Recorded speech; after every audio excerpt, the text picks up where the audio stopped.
Cerdas. Assalamualaikum warahmatullahi wabarakatuh. Pada kesempatan kali ini, kita akan belajar pada tema 5, ekosistem. Subtema 2, hubungan antar makhluk hidup dalam ekosistem. Dan kita sampai pada pembelajaran ketiga. Sahabat cerdas, sebelum kita mulai pembelajaran kita, jangan lupa untuk berdoa terlebih dahulu. Sahabat cerdas, Indonesia dikenal sebagai negara kepulauan. Selain itu, Indonesia juga dikenal sebagai negara agraris. Sahabat cerdas, tahukah kalian pulau apakah ini?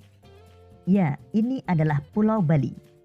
Selain terkenal karena keindahan alamnya, di Bali juga terdapat sistem irigasi yang sangat terkenal yang disebut dengan Subak. Tentang era kebangkitan nasional yang ditandai dengan berdirinya Budi Utomo tahun 1908 dan kebangkitan pemuda Indonesia melalui peristiwa Sumpah Pemuda tahun 1928. Dan dengan segala upaya, pada tanggal 17 Agustus tahun 1945, bangsa Indonesia mengumumkan kemerdekaannya kepada seluruh dunia melalui peristiwa Proklamasi Kemerdekaan Indonesia. Sekarang mari kita belajar lebih jauh tentang peristiwa Proklamasi Kemerdekaan Republik Indonesia. Proklamasi Kemerdekaan Indonesia sebetulnya merupakan bagian dari pidato proklamasi yang disampaikan oleh Insinyur Soekarno sebagai wakil bangsa Indonesia.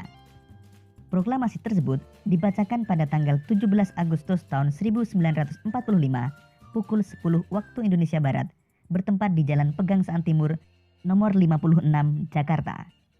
Pada saat yang sama dikibarkan bendera merah putih sebagai bendera negara dan dinyanyikan lagu kebangsaan Indonesia Raya ciptaan W.R. Supratman.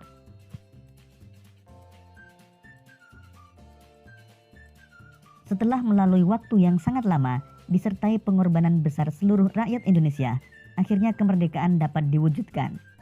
Pada saat menjelang diproklamasikan kemerdekaan Indonesia, tepatnya pada tanggal 16 Agustus tahun 1945, terjadi penculikan terhadap dua tokoh bangsa Indonesia yang paling terkemuka, yaitu Insinyur Soekarno dan Dr. Andes Muhammad Hatta, oleh para pemuda pejuang Indonesia. Mereka dibawa dari Jakarta ke Rengas Dengklok, Karawang, Jawa Barat. Tujuan penculikan adalah agar kedua tokoh penting ini terhindar dari pengaruh ancaman dan tekanan pemerintah pendudukan Jepang.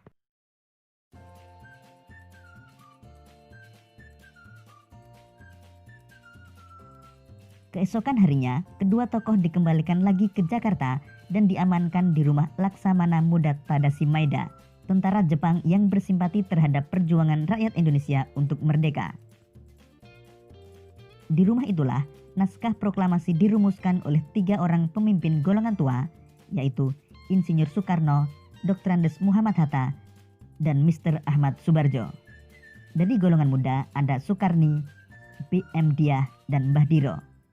Setelah selesai ditulis, naskah proklamasi diketik oleh Sayuti Melik. Kemudian Insinyur Soekarno dan Dr. Andes Muhammad Hatta menandatanganinya atas nama bangsa Indonesia. Sejak saat itu, bangsa Indonesia hidup merdeka dalam bingkai Negara Kesatuan Republik Indonesia.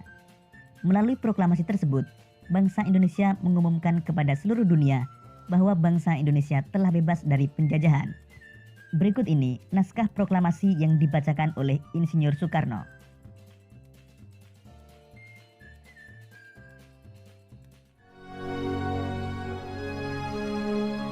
Proklamasi.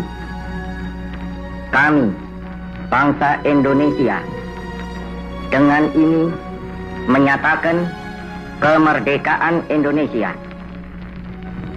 Hal-hal yang mengenai pemindahan kekuasaan dan lain-lain diselenggarakan dengan cara saksama dan dalam tempo yang sesingkat-singkatnya. Jakarta, 17 Agustus 1945, atas nama bangsa Indonesia, Soekarno, Hatta. Sahabat cerdas, untuk lebih memahami peristiwa proklamasi kemerdekaan Republik Indonesia, mari kita jawab beberapa pertanyaan berikut ini. Pertama, mengapa bangsa Indonesia perlu melakukan proklamasi kemerdekaannya? Bangsa Indonesia perlu melakukan proklamasi kemerdekaan agar Indonesia terbebas dari penjajahan dan diakui oleh seluruh dunia sebagai negara berdaulat. 2. Apakah akibat dari peristiwa proklamasi kemerdekaan terhadap kehidupan bangsa Indonesia?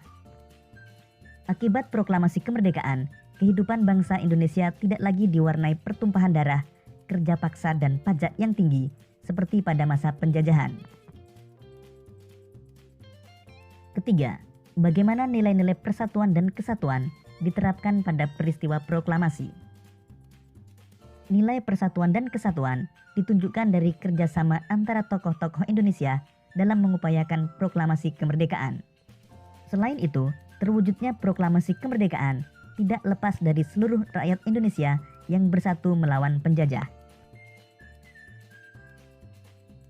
4.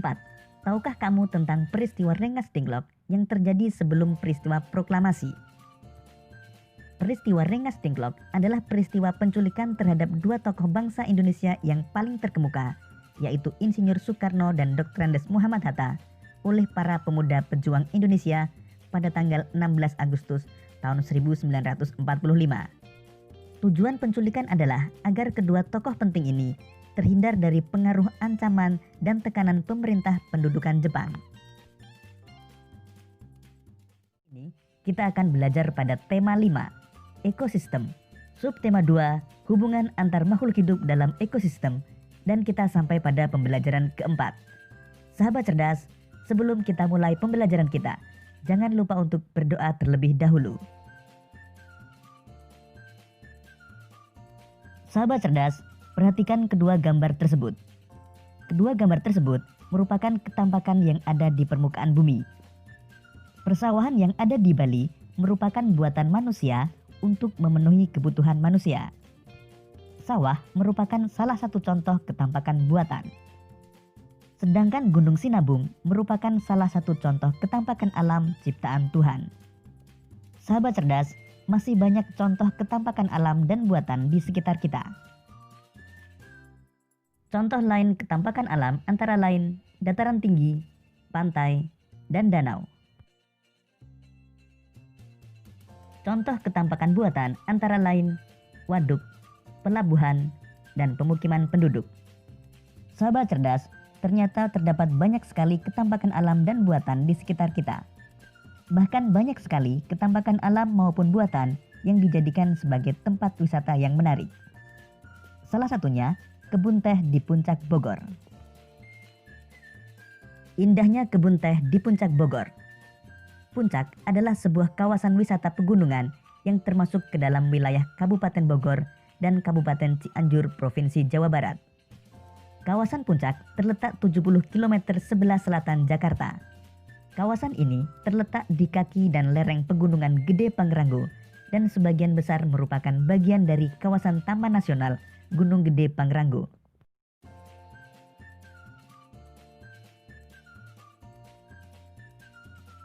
Di kawasan ini terdapat sebuah perkebunan teh yang telah dibangun sejak masa pemerintahan kolonial Belanda. Perkebunan ini kini berubah nama menjadi PT Perkebunan Nusantara 8 Gunung Mas. Perkebunan teh ini membentang di antara bukit-bukit yang ada di kawasan puncak. Tanaman teh ditanam sedemikian rupa sehingga menghasilkan pemandangan alam yang indah. Tanaman teh ditanam dengan rapi sesuai kontur perbukitan. Selain keindahan alam, kesejukan kawasan ini menjadikan puncak sebagai daerah kunjungan wisata yang selalu ramai dikunjungi para wisatawan.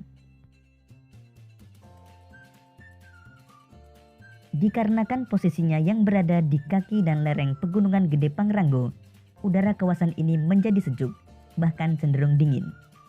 Inilah yang membuat daerah Puncak Bogor sangat cocok untuk budidaya tanaman perkebunan. Selain perkebunan teh, di daerah puncak dapat kita temui juga perkebunan kopi, pala, tanaman hias, dan perkebunan buah seperti stroberi dan sayur mayur. Sahabat cerdas, berdasarkan bacaan tersebut, mari kita jawab beberapa pertanyaan berikut ini. Pertama, di mana lokasi puncak berada?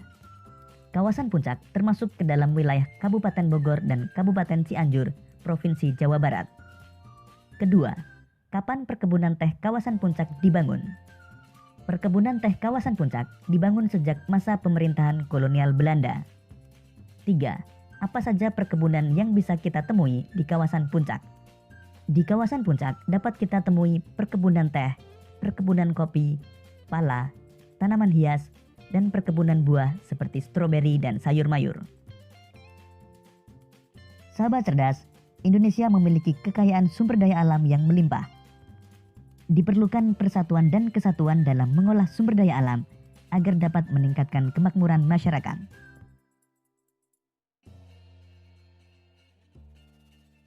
Bersatu untuk Indonesia makmur.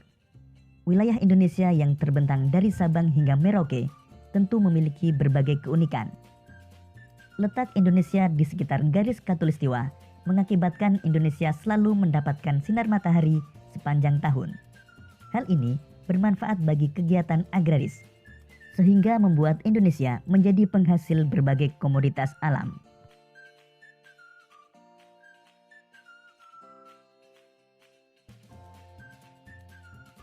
Indonesia memiliki lebih dari 17.000 pulau yang menyimpan potensi-potensi alam yang luar biasa. Setiap daerah di Indonesia memiliki sumber daya alam yang khas, berbeda satu dengan yang lainnya. Persatuan dan kesatuan mutlak diperlukan untuk menyatukan tujuan pengelolaan sumber daya alam dan hasil bumi Indonesia. Tanpa persatuan dan kesatuan, kemakmuran rakyat Indonesia tidak akan tercapai.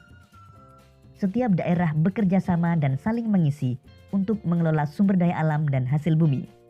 Kemakmuran masyarakat tidak hanya untuk masyarakat daerah tertentu, tetapi untuk seluruh masyarakat Indonesia. Sahabat cerdas, berdasarkan uraian tersebut, dapat kita ketahui manfaat persatuan dan kesatuan dalam mengelola sumber daya alam dan hasil bumi. Di antaranya, pengelolaan sumber daya alam menjadi maksimal. Hasil sumber daya alam tersebar secara merata dan kemakmuran masyarakat meningkat. Kemudian, hal-hal yang dapat terjadi jika sumber daya alam dan hasil bumi tidak dikelola dengan mengedepankan persatuan dan kesatuan. Antara lain pengelolaan sumber daya alam kurang maksimal, sumber daya alam tidak tersebar secara merata, dan kemakmuran masyarakat suatu daerah menurun. Contoh dua daerah yang mempunyai ketampakan dan sumber daya alam yang berbeda antara lain Kabupaten Gresik dan Kabupaten Lamongan. Kabupaten Gresik dikenal sebagai kota industri yang menjadi tempat produksi pupuk dan listrik, namun kurang dalam hal pertanian. Sedangkan Kabupaten Lamongan menjadi salah satu daerah penghasil sumber daya alam di sektor pertanian. Dengan persatuan dan kesatuan, kedua daerah ini dapat bekerja sama untuk memenuhi kebutuhan masing-masing, sehingga kemakmuran masyarakat di kedua daerah tersebut dapat meningkat. Demikian tadi sahabat cerdas pembelajaran kita pada tema 5.